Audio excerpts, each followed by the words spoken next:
ರಾಜಕೀಯ ದ್ವೇಷಕ್ಕೆ ನ್ಯಾಯಾಂಗದ ಸಮಯ ವ್ಯರ್ಥ. ರಾಜ್ಯ ಸರ್ಕಾರಕ್ಕೆ ಸುಪ್ರೀಂ ತಪರಾಕಿ. ತೇಜಸ್ವಿ ವಿರುದ್ಧ ದ್ವೇಷ ರಾಜಕಾರಣ ಮಾಡಿದ ಸಿದ್ದರಾಮಯ್ಯ ಸರ್ಕಾರಕ್ಕೆ ಕೋರ್ಟ್ ಛೀಮಾರಿ. ಈ ವಿಷಯವನ್ನ ರಾಜಕೀಯಗೊಳಿಸಬೇಡಿ ಎಂದ ಸರ್ವೋಚ್ಚ ನ್ಯಾಯಾಲಯ. ರೈತರೊಬ್ಬರ ಆತ್ಮಹತ್ಯೆ ಕುರಿತು ಸುಳ್ಳು ಸುದ್ದಿ ಹರಿಬಿಟ್ಟ ಆರೋಪಕ್ಕೆ ಸಂಬಂಧಿಸಿದಂತೆ ಬಿಜೆಪಿ ಸಂಸದ ತೇಜಸ್ವಿ ಸೂರ್ಯ ವಿರುದ್ಧ ದಾಖಲಾಗಿದ್ದ ಕ್ರಿಮಿನಲ್ ಪ್ರಕರಣ ರದ್ದುಗೊಳಿಸಿದ ಕರ್ನಾಟಕ ಹೈಕೋರ್ಟ್ ಆದೇಶವನ್ನು ಪ್ರಶ್ನಿಸಿ ರಾಜ್ಯ ಸರ್ಕಾರ ಸಲ್ಲಿಸಿದ ಅರ್ಜಿಯನ್ನು ಸುಪ್ರೀಂ ಕೋರ್ಟ್ ಸೋಮವಾರ ವಜಾಗೊಳಿಸಿದೆ.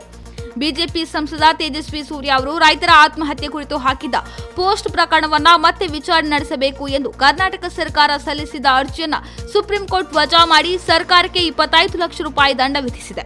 ವಿಷಯವನ್ನ ರಾಜಕೀಯಗೊಳಿಸಬೇಡಿ, ನಿಮ್ಮ ಈ ಜಗಳವನ್ನ ಮತದಾರರ ಮುಂದೆ ಇಟ್ಟುಕೊಳ್ಳಿ ಎಂದು ಸಿದ್ದರಾಮಯ್ಯ ನೇತೃತ್ವದ ರಾಜ್ಯ ಸರ್ಕಾರಕ್ಕೆ ಸುಪ್ರೀಂ ಕೋರ್ಟ್ ಖಡಕ್ ಆಗಿ ಎಚ್ಚರಿಕೆ ನೀಡಿದೆ. 2024 ನವೆಂಬರ್ 7ರಂದು ಸಂಸದ ತೇಜಸ್ವಿ ಸೂರ್ಯ ಅವರು ಕನ್ನಡ ವೆಬ್ಸೈಟ್ ಒಂದರಲ್ಲಿ ಬಿತ್ತರಗೊಂಡಿದ್ದ ಸುದ್ದಿಯನ್ನ ತಮ್ಮ ಸಾಮಾಜಿಕ ಮಾಧ್ಯಮ ಖಾತೆಯಲ್ಲಿ ಹಂಚಿಕೊಂಡಿದ್ದರು. ಅದರಲ್ಲಿ ರೈತ ರುದ್ರಪ್ಪ ಚೆನ್ನಪ್ಪ ಬಾಳಿಕಾಯಿ ಎಂಬುವರು ವಕ್ಫ್ ಮಂಡಳಿ ತಮ್ಮ ಜಮೀನನ್ನ ವಶಪಡಿಸಿಕೊಂಡಿದ್ದರಿಂದ ಆತ್ಮಹತ್ಯೆ ಮಾಡಿಕೊಂಡಿದ್ದಾರೆ ಎಂದು ಬರೆದುಕೊಂಡು ಪೋಸ್ಟ್ ಅನ್ನ ಹಾಕಿದ್ರು.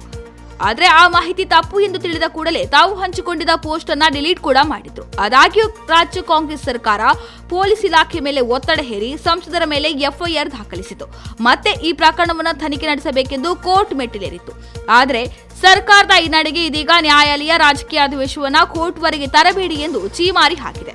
ಇದು ರಾಜಕೀಯ ದ್ವೇಷಗಳಿಗೆ ಸರ್ಕಾರಿ ಇಲಾಖೆಗಳನ್ನು ಬಳಸಬೇಡಿ ಎಂಬುದರ ಸ್ಪಷ್ಟ ಸೂಚನೆಯಾಗಿದೆ. ಈ ತೀರ್ಪು ಸರ್ಕಾರಕ್ಕೆ ಇನ್ನಾದರೂ ಪಾಠ ಕಲಿಸುತ್ತಾ ಎಂಬುದನ್ನು ಕಾದು ನೋಡಬೇಕಾಗಿದೆ.